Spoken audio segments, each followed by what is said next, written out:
L'autoconsommation solaire, c'est l'assurance de faire des économies. Mais est-ce que vous êtes bien au point à ce sujet?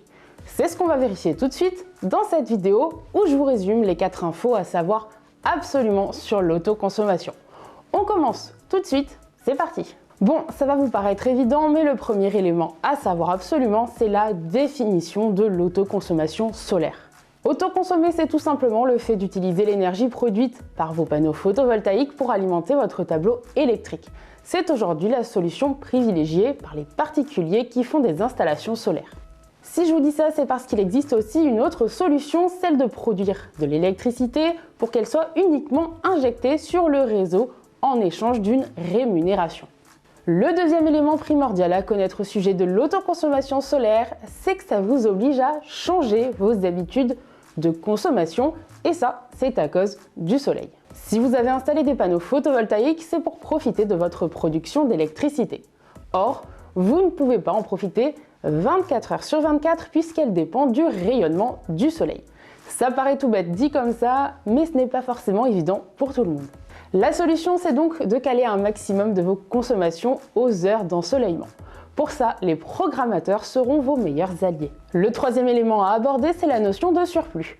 À moins d'avoir installé une petite puissance, comme ça peut être le cas avec des panneaux plug and play, vous allez forcément produire plus d'électricité que vous n'en consommez à un moment donné. Cette électricité non utilisée, c'est ce qu'on appelle le surplus et il faut penser à ce que vous souhaitez en faire.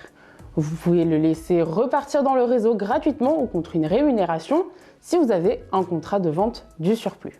Mais vous pouvez aussi décider de le stocker dans une batterie ou encore dans la résistance de votre chauffe-eau électrique.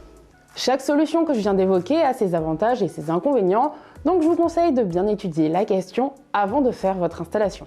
Si vous souhaitez avoir une première idée de la puissance nécessaire chez vous pour faire de l'autoconsommation, ainsi que le tarif d'une installation, utilisez notre simulateur en ligne en cliquant sur le bouton qui s'affiche autour de moi. La dernière chose à savoir sur l'autoconsommation, c'est que c'est ce mode d'utilisation de l'électricité photovoltaïque qui vous donne droit à une prime. Elle s'appelle tout simplement la prime à l'autoconsommation. Elle vous sera accordée si vous faites appel à une entreprise RGE pour votre installation et si vos panneaux solaires se trouvent sur votre toiture. Il faut savoir que cette prime est associée à un contrat de vente de votre surplus avec EDF, obligation d'achat. Et la bonne nouvelle, c'est que le montant que vous toucherez a été réévalué en 2023. Pour savoir de combien, je vous laisse aller regarder cette vidéo.